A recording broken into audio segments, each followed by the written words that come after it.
इनको पहली बार मिला हूँ, देखा है मैंने। बहुत बहुत धन्यवाद सभी लोगों का। आज मैं एक संदेश देना चाहता हूँ।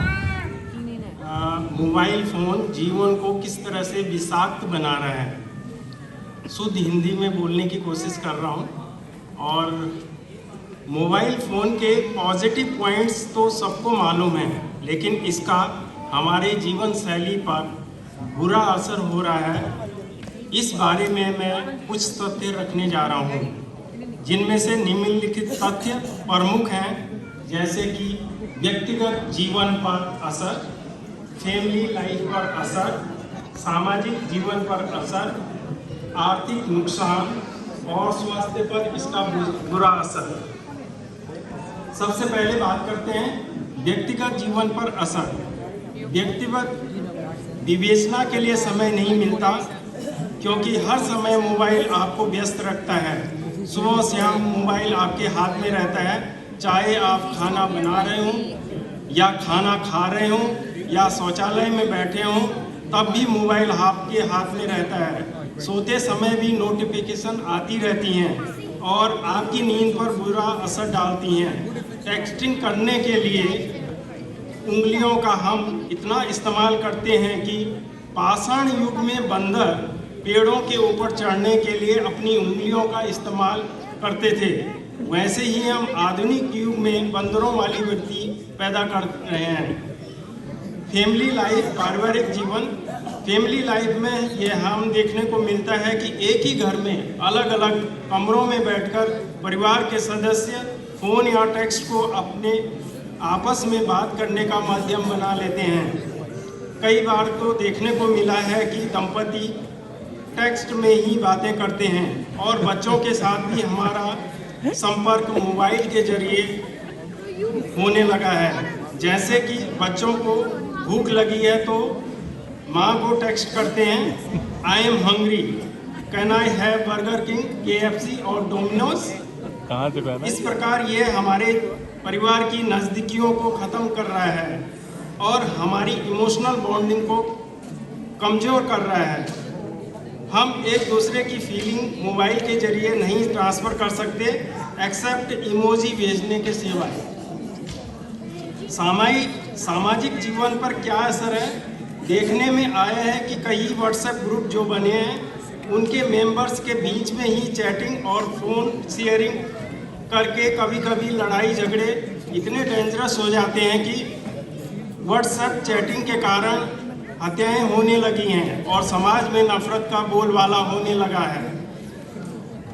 जैसे कि हाल ही में क्राइस्ट चर्च में जो टेररिस्ट अटैक हुआ था और जिसका लाइव टेलीकास्ट किया गया और उसकी रिकॉर्डिंग भी मोबाइल पर शेयर होने लगी, उससे न सिर्फ समाज में नफरत पैदा हुई, बल्कि पुलिस ने कई लोगों को गिरफ्तार करके कोर्ट में पेश किया, क्योंकि उन रिकॉर्डिंग का बैन होने के बावजूद भी आसानी से मोबाइल पर शेयरिंग की जा रही थी। आर्थिक और फाइनेंशियल असर। हम देखते हैं कि हर रोज़ मोबाइल में कई ऐसे टेक्स्ट मैसेज आ जाते हैं कि जिसमें लॉटरी निकलने का प्रलोभन दिया जाता है और उसके जरिए हजारों लोगों से ठगी हो जाती है। ऐसे किस्से सुनने में आम मिलते हैं कि बुजुर्गों के खास कई ढंग से फ़ोन करके टेक्स्ट करके धमकाते हैं या फिर लॉटरी निकलने का लालच देते हैं, which is too good to be true. स्वास्थ्य पर इसका असर। 8 से 10 घंटे डेली फ़ोन का इस्तेमाल करके बच्चों की मानसिक फिजिकल हेल्थ दोनों पर दुष्प्रभाव डल रहा है। जैसे कि कम उम्र में ही आंखों का कमज़ोर होने आना, हार्ट को रेडिएशन से जूझना, स्ट्रेसफुल फील करना, यहाँ तक कि न्यूजीलैंड में भी गैस स्टेशन पर फ़ोन सुनते समय इंजरी हो चुकी हैं। इसलिए जैसा कि मैंने बताया, पॉजिटिव पॉइंट्स हम सबको पता है, मगर मेरा संदेश है कि मोबाइल फ़ोन का ऑप्टिमम यूज़ ही होना चाहिए और इसको मददगार समझा जाए, न कि जीवन की मजबूरी। और हो सके तो हफ्ते 10 दिन में एक बार ई फास्ट रखें। ई फास्ट इलेक्ट्रॉनिक फास्ट, जो कि हमारे भारत में शुरू हो चुका है। थैंक यू, धन्यवाद।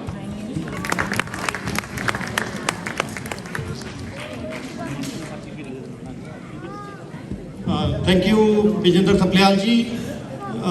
मुझे पता है आप सभी बोर हो रहे थे, क्योंकि मोबाइल तो आपकी ज़िंदगी का एक अटूट अभिन्न अंग है। अभिन्न का मतलब जिसको आप छोड़ ही नहीं सकते। So we are all addicted to mobiles. It's not just we are using it for player, it's addiction. So Vijendra ji को अवार्ड देने, सर्टिफिकेट देने के लिए मैं जोगा जी को रिक्वेस्ट करूँगा। जोगा जी विजेंद्र जी को अवार्ड देंगे।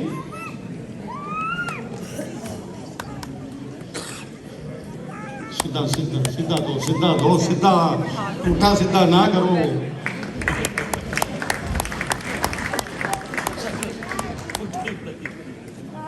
Thank you Vijendra ji, thank you very much.